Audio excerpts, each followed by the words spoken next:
नमस्कार, स्वदेश न्यूज देख रहे हैं आप। मैं हूं आपके साथ अभिजीत तिवारी। मदनी का विवादास्पद बयान, कहां खड़े हैं मुसलमान। मदनी आतंकवाद को ना पनाह मिले मजहबी चोला, ये तमाम सारी जो है वो बातें कही जा रही है। मौलाना मदनी का विवादित बयान जिससे सियासी घमासान मचा हुआ है। अल फलाह यूनिवर्सिटी एक बार फिर आतंकी कनेक्शन के आरोपों से घिरी है।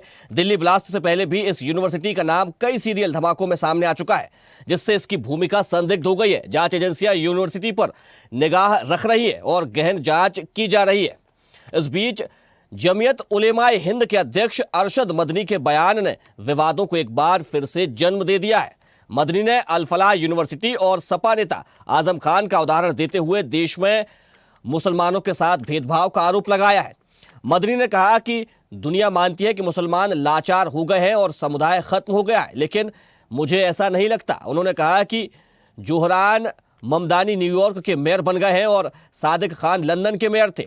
मदनी ने आरोप लगाया कि सरकार चाहती है कि उनके पैरों तले से जमीन खसक जाए। मौलाना मदनी ने कहा कि देखिए अल फलाह में क्या हो रहा है, वह जेल में है और कौन जानता है कि उसे कितने और साल जेल में रहना होगा।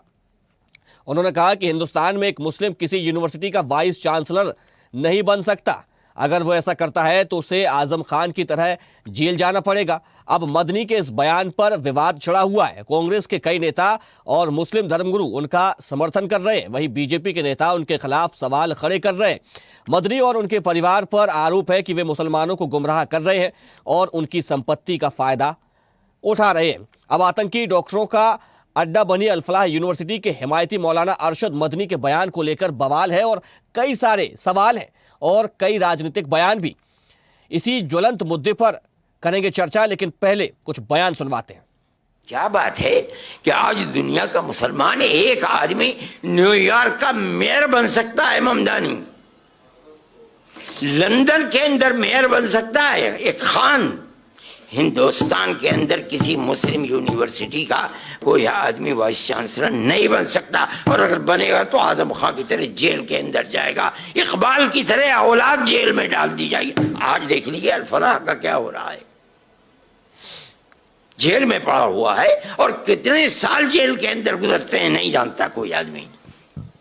कौम, गवर्नमेंट मुल्क की आजादी के बाद इस पर लगी हुई है कि मुसलमान को सर नहीं उठाने देना है। आज उसका नतीजा है कि लोग ये कहते हैं कि मुसलमान के अंदर लीडर चाह रहे। क्या कहते हो तुम?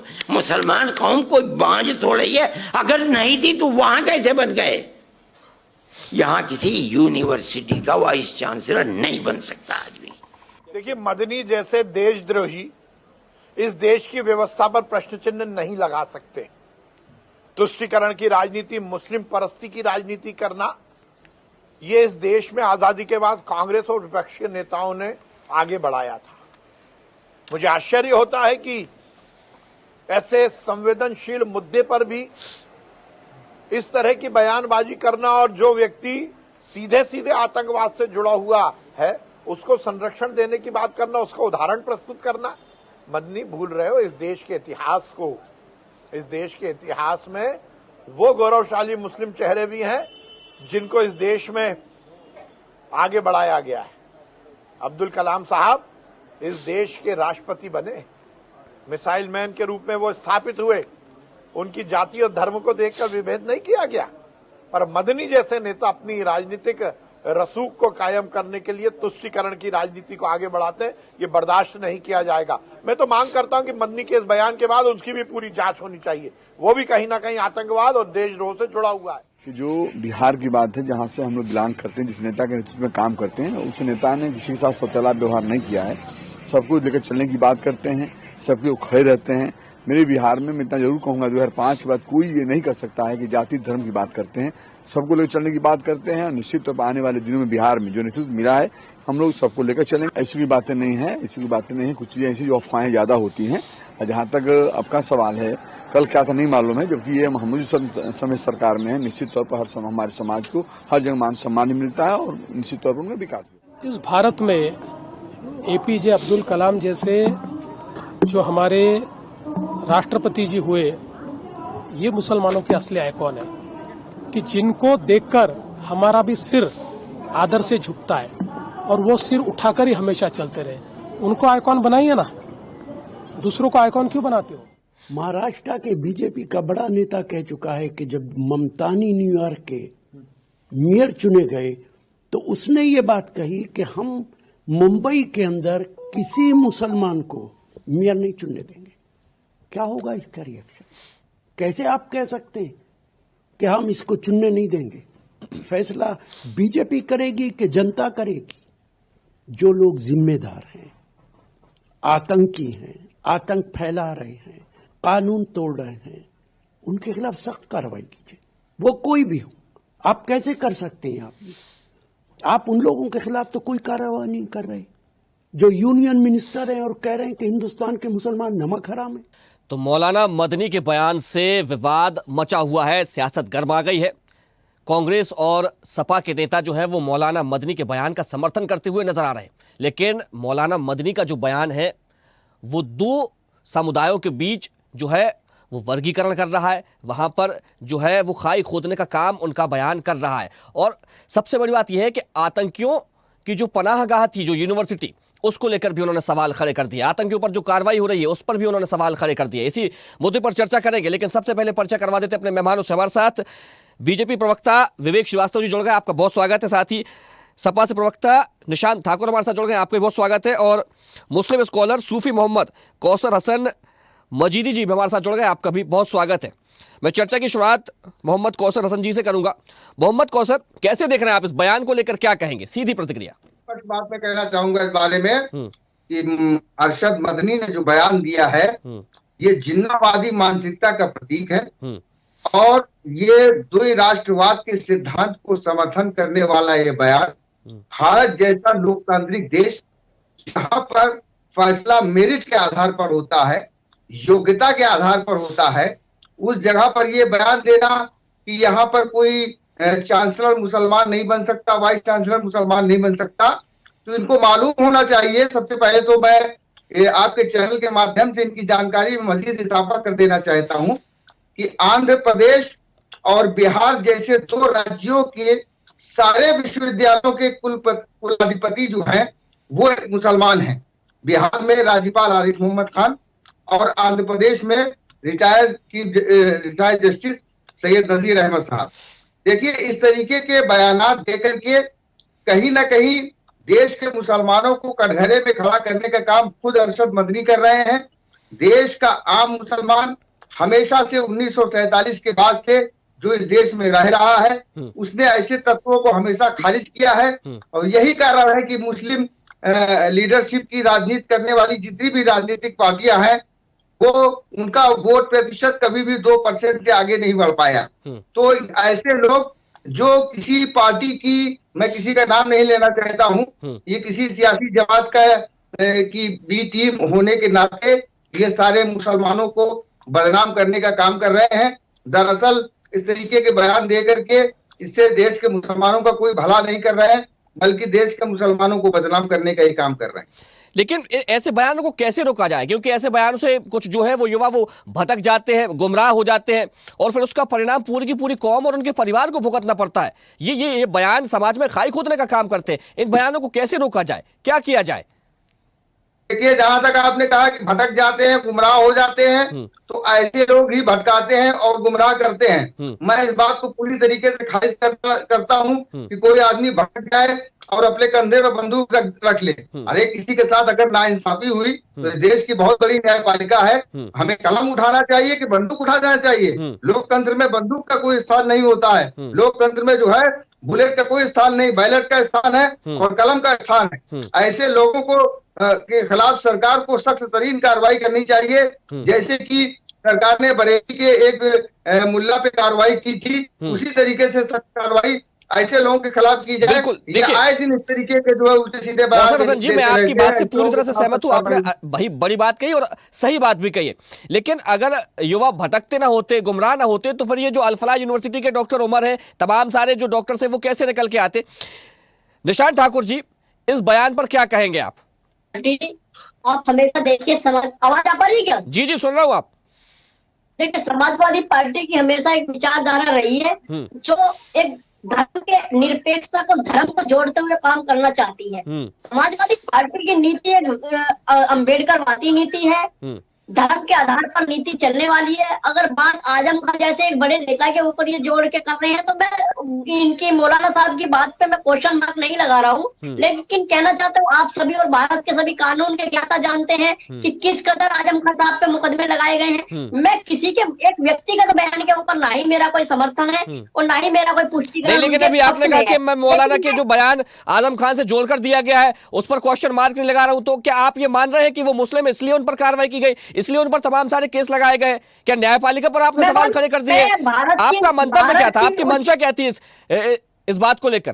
भारत की न्यायपालिका सर्वोत्तम होनी चाहिए, लेकिन आपने कई वर्षों से धर्म के आधार पर देखा होगा भारत के अंदर जो कानून के अंदर बैठे बहुत बड़े रखवाले और बहुत बड़े जस्टिस जैसे हैं, उन्होंने आने वाले एक वक्त में भारतीय जनता पार्टी की सदस्यता ग्रहण की। लेकिन आपने देखा होगा, मैं कई चैनलों के माध्यम से समाजवादी विचारधारा को कह सकता हूँ कि इस विचारधारा के आधार पर देश ने 24 में इनको हराया है। मैं आजम खान की बात नहीं करूंगा, मौलाना की श्री राम मंदिर की नहीं बात करूंगा, लेकिन कहना चाहूंगा भारत जैसे वरिष्ठ एक धर्म गुरु देश को अंदर एक धर्म के आधार पर नहीं चलना चाहिए। अम्बेडकरवादी विचारधारा के आधार पर संविधान पर देश की रक्षा होनी चाहिए और देश की सरकारों को होना चाहिए कि समाजवादी विचारधारा से और अम्बेडकरवादी विचारधारा से चले। ये हम लोग नहीं कहेंगे, ये तो कई सालों से कई वर्षों से चला आ रहा है कि धर्म के आधार पर तो कानून चलना नहीं चाहिए। जो कानून बाबा भीमराव अम्बेडकर ने लिखा, इनके कई साथी रहे, उन बहुत बड़े लेकिन ये कहां तक सही है कि अगर यूनिवर्सिटी के कुछ स्टूडेंट्स हैं जो धमाके करते हैं, आतंकवादी गतिविधियों में पाए जाते हैं, तो उनको लेकर के फिर समाजवादी पार्टी के नेता, कांग्रेस के नेता ये कहने लगते हैं कि जो मौलाना मदनी का बयान है उसका समर्थन करते हुए नजर आते हैं। ये कहां तक सही है? और आप एक इस बात पर भी ध्यान दीजिए ना कि जो आतंकवादी है वो आतंकवादी है, लेकिन आप क्या करते हैं कि पूरे के पूरे एक मुस्लिम समाज को उनके आगे खड़ा कर देते हैं, एक दीवार बना देते हैं और उसमें नैरेटिव सेट करने की कोशिश की जाती है कि मुसलमानों पर अत्याचार हो रहा है। मुसलमानों पर अत्याचार नहीं हो रहा है, अत्याचार किसी पर नहीं हो रहा है, लेकिन जो आतंकवादी गतिविधियों में पाए जाएंगे उन पर तो कार्रवाई होनी ही चाहिए ना। मैं कहना चाहता हूं समाजवादी विचारधारा के अधीन और उत्तर प्रदेश के अंदर देश की क्या भारत की तीसरे नंबर की पार्टी को कि कानून पर विश्वास करने वाली पार्टी समाजवादी पार्टी है। हमेशा ही जो भी धर्म किसी भी अपराधी का धर्म नहीं होता है। अगर मैं से अपराध को गिनाने शुरू कर दूं तो देश के विश्व के सबसे बड़े मंदिर में, संविधान के मंदिर के अंदर, अगर विधान लोकसभा में आपने देखा होगा मीडिया के कई सारे साथियों को एक कमरे में घुसेड़ करके उनको कहा गया कि अभी आप अंदर नहीं आ सकते हैं। लेकिन ये सब आज का सवाल ये नहीं हो सकता है स्वदेश चैनल के माध्यम से। मौलाना जी के सवाल पर जवाब है तो भारत के अंदर संविधान मानने वाली समाजवादी पार्टी इनके निजी बयान पर कुछ नहीं कहना चाहती है, लेकिन मैं कहना बयान का खंडन करेगी, बयान का खंडन करते होंगे। अगर बात आजम खां के सवाल की उठ के आती है तो मैं बिल्कुल कहना चाहता हूं तो ऐसे कई सारे मुकदमे उनके ऊपर हैं जो निराधार ऊपर मुकदमे हैं, जिसका सरकारें स्वयं जानबूझ करके एक व्यक्ति को फंसाने के लिए वो कई बार कई चीजें कह सकते हैं। कई बार वो कह चुके हैं कि मैं तो किताब चोरी करी है मैंने बकरी जैसे, जिसके प्रोफेसर परिवार रहा हो, एक ठेके पे तो 6,000 यानी कि आप ये मानते हैं कि आजम खान पर जो कार्रवाई हुई है और मौलाना मदनी का जो बयान है तो कार्रवाई द्वेषपूर्ण हुई है और मौलाना मदनी का बयान सही है, आप ये कह रहे हैं? आप मेरी बात समझने की कोशिश कीजिए। आप एक वरिष्ठ एंकर हैं अभिजीत जी, आप इस दोनों तरीके से बात को नहीं जोड़िएगा। मैं इनके बयान को समर्थन नहीं करता हूं, लेकिन ये जरूर कहता हूं कि भारत जो है संविधान के ऊपर चलना चाहिए। और आजम खान जैसे एक वरिष्ठ नेता के ऊपर मुकदमे जो लगाए जा रहे हैं, कुछ ना कुछ मुकदमे कहीं ना कहीं ऐसे रहे होंगे जो प्रश्न चिन्ह लगाते हैं कि क्या वो उनके ऊपर जानबूझकर जेल में डाला जा रहा है कि नहीं डाला जा रहा है। और जो कह रहे हैं कि यहाँ पर कोई मेयर तक नहीं बन सकता है, उस पर क्या कहेंगे आप? ये तो जनता का निर्णय है, ये मैं कैसे कह सकता हूँ? मेयर क्यों नहीं बन पाएगा? ओवैसी को देख लीजिए, कितने सारे विधायक हैं। भारतीय जनता पार्टी के अंदर कई सारे मुस्लिम नेता है, मैं उस पर कैसे इनकी बात को सहमत मान लूंगा? आप कैसे सहमत मान लेंगे? नहीं, मैंने सिर्फ इतना ही कहा है कि समाजवादी जाति पार्टी चाहती है कि देश जिस आधार पर देश के अंदर जो है समाज भारतीय जनता पार्टी की सरकार आई है वो धर्म को जोड़ के चले, सभी धर्मों का संविधान सम्मान करे और सम्मान करते हुए देश को कानून के दायरे में रहकर सभी की रक्षा करें। ठीक है, ठीक है। विवेक श्रीवास्तव जी, समाज को बांटने वाला बयान मौलाना मदनी का, दो समाजों के बीच टकराव लाने का, आतंकवादियों का समर्थन करने का बयान, क्या कहेंगे? देखिए अभिजीत जी, उन्होंने ये बयान अल-फलाह यूनिवर्सिटी के संदर्भ में दिया है। वहाँ के संस्थापक को जब ईडी ने उठाया और वो अरेस्ट हो गए, उनको कवर फायर देने के लिए किया है। असल खाने मदनी साहब को अपना डर सता रहा है। आतंकवादी तो उनके भी संस्थानों से पकड़े गए, मिलते रहे, तो ऐसा न हो कि कानून के हाथ उन तक पहुंचे हैं, इसके लिए वो अपने आगे एक इस तरह का एक मिथक गढ़ करना चाह रहे हैं कि नहीं, अगर हमारे ऊपर हाथ डाला तो मुसलमान आग बबूला हो उठेगा। जबकि असलियत ये नहीं। मैं अभी आपके सूफी खानका साहब को सुन रहा था, उन्होंने बड़ी अच्छी बात कही कि जो देशभक्त मुसलमान है, जो आम मुसलमान है, वो इस तरह के तौर तरीकों को तवज्जो नहीं देता और इससे इत्तेफाक नहीं रखता। इस देश में अशफाकुल्लाह खान भी रहे जिन्होंने काकोरी कांड में अपनी शहादत दी, और इसी देश ने डॉक्टर एपीजे अब्दुल कलाम को अपना राष्ट्रपति भी बनाया, और तमाम गवर्नर हैं। अभी आरिफ साहब बिहार के गवर्नर हैं, और बहुत मुझको लगता है कि दीनी इल्म के बहुत अच्छे जानकार भी हैं इनके, मुस्लिम उसके स्कॉलर के हैसियत से अगर देखा जाए उनको, तो ऐसा नहीं है। भारत ने उस हर मुसलमान को स्वीकार किया जो देशभक्त है, बिल्कुल। लेकिन जब देशद्रोहियों की बात आती तो भारत का आम नागरिक किसी को स्वीकार नहीं करता। जहां तक आजम खान का सवाल है, हमारे समाजवादी पार्टी के मित्र उनको कवर फाइल थोड़ा सा देने की कोशिश कर रहे हैं। आजम खान कोई आज के अपराधी नहीं है। 1965 में जब सेना की टके पाकिस्तान युद्ध के लिए कूच कर रही थी रामपुर कैंट से, तो सेना के टकों पे पत्थर फेंकने के लिए 17 वर्ष की उम्र में आजम खान को वहां के तत्कालीन जिलाधिकारी ने 1965 में जिला बदल किया था। ये फिर अलीगढ़ चले गए, अलीगढ़ से वहां पर उन्होंने अपनी पढ़ाई पूरी की। ये कोई आज के ना तो अपराधी ना आज के बदजुबान है, और जो उनको सजा हुई वो अदालत ने दी है 2 पैन कार्ड अब्दुल्ला के रखने के कारण। भाई, आपका राजनीतिक चरमोत्कर्ष था, बेटा विधायक, आज नहीं तो कल बन ही जाता। ये भारतीय जनता पार्टी ने थोड़ी कहा था कि दो पैन कार्ड बनवा करके धोखा दे करके कानून को बच्चे को विधायक बनवा लो। तो अगर कानून तोड़ोगे तो कानून अपना काम करेगा। तो उसी कानून से उनको 7 वर्ष की कैद मशक्कत हुई है। तो इसमें इतना हाय तौबा करने की आवश्यकता नहीं है। कानून ने भेजा, भाजपा ने, सरकार ने उनको जेल नहीं भेजा है। ठीक। और जो उनके ऊपर तमाम और भी मुकदमे हैं, वो ज्यादातर मुसलमानों की तरफ से ही है। किसी का उन्होंने जमीन हड़पी है, किसी का मकान गिरवाया, किसी कुछ किया है, तो वहां भाजपा वाले थोड़ी गए थे मुकदमा करने। बाकी जवान कितने अच्छे हैं वो सबको मालूम है कि स्त्रियों के अधो वस्त्रों की चर्चा उस खुले मंच से करते हैं, उसका रंग बताते हैं। तो आजम खां के लिए अगर मदनी साहब इस तरह का बयान दे रहे तो इससे मदनी साहब की भी मानसिक स्तर को समझा जा सकता है कि वो क्या चाहते हैं। और अगर अल-फलाह के लिए दे रहे हैं तो इससे उनकी देशभक्ति के ऊपर प्रश्न चिन्ह है कि और ये कोई पहली दफा नहीं है जब अल-फलाह यूनिवर्सिटी इस तरीके के विवादित चीजों में आई हो। और 2008 में सीरियल बम धमाके हुए थे दिल्ली में, उसमें भी अल-फलाह जब कॉलेज हुआ करता था, इंजीनियरिंग कॉलेज, तब उसका नाम आया था। ये बिल्कुल ये पहला अवसर नहीं है। और ये आप समझिए वहां एक वार्ड बॉय जाकर के डॉक्टर बन जा रहा है, प्रोफेसर बन जा रहा है, कोई डॉक्यूमेंट का प्रॉपर चेकिंग नहीं है। मतलब मैं बड़ा हैरत में हूं कि ऐसे विश्वविद्यालयों को स्टेट गवर्नमेंट मान्यता देती कैसे। इस शासन काल में अल-फलाह यूनिवर्सिटी मूर्त रूप ली, सारी चीजें जांच के दायरे में आनी चाहिए। और उसके कनेक्शन यहाँ इंटीग्रेटेड यूनिवर्सिटी में निकल रहे हैं, लखनऊ में।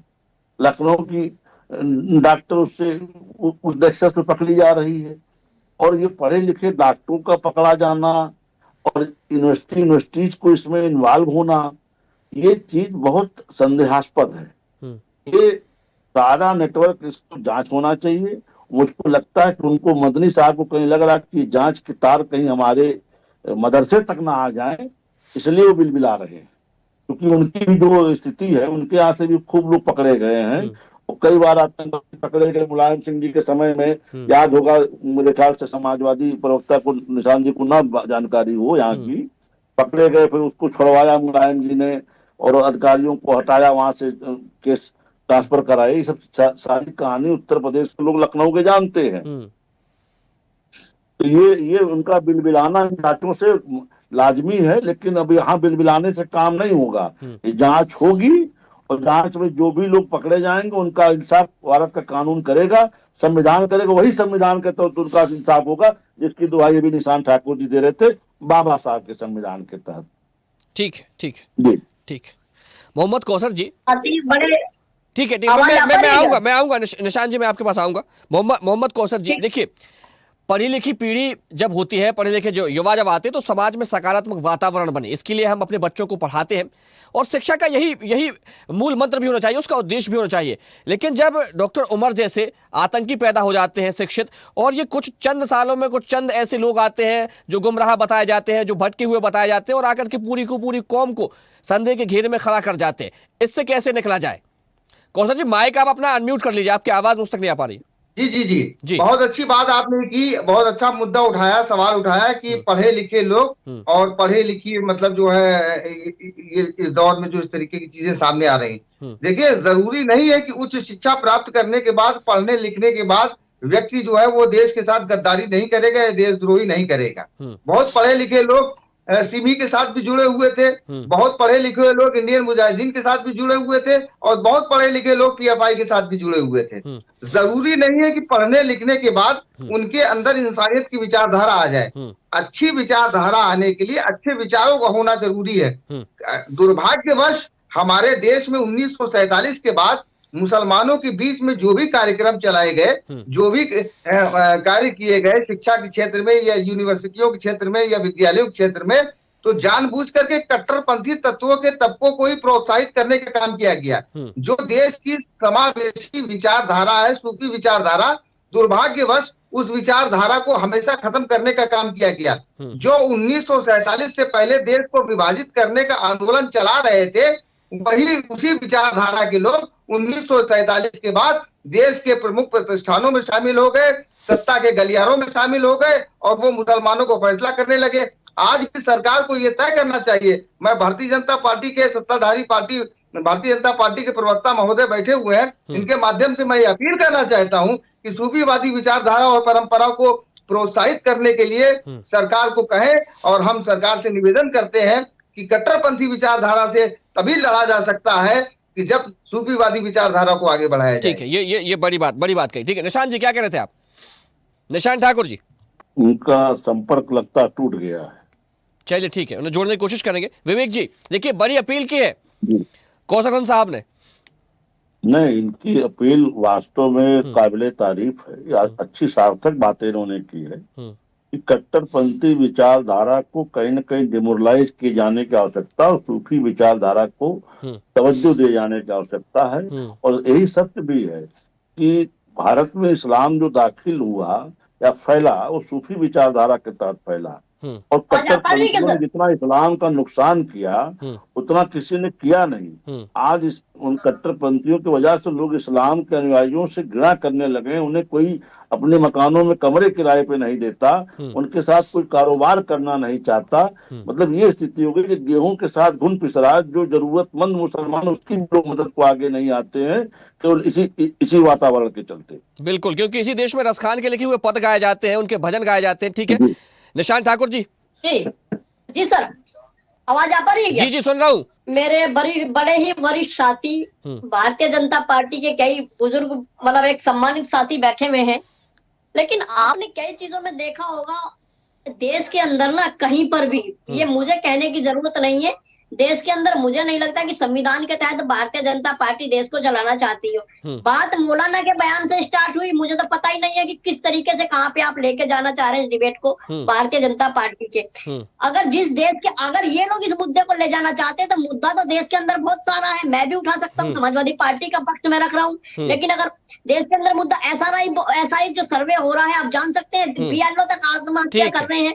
लेकिन ठीक है। अगर कट्टरपंथी विचारधारा से सूफियत की ओर बढ़ा जाए, वो कह रहे हैं कि हम अपील करेंगे हमारे जो युवा है समाज के, मुस्लिम समाज के, वो ना भटके, तो इससे परेशान नहीं हो रहे, मुझे ऐसा लगता है। ठीक है, लेकिन समय हो गया है, चर्चा को हमें विराम देने के। हमारे साथ जुड़ने के लिए आपका बहुत शुक्रिया। विवेक श्रीवास्तव जी आपका बहुत धन्यवाद, निशान ठाकुर जी आपका भी बहुत धन्यवाद, और सूफी मोहम्मद कौसर हसन आपका भी बहुत शुक्रिया।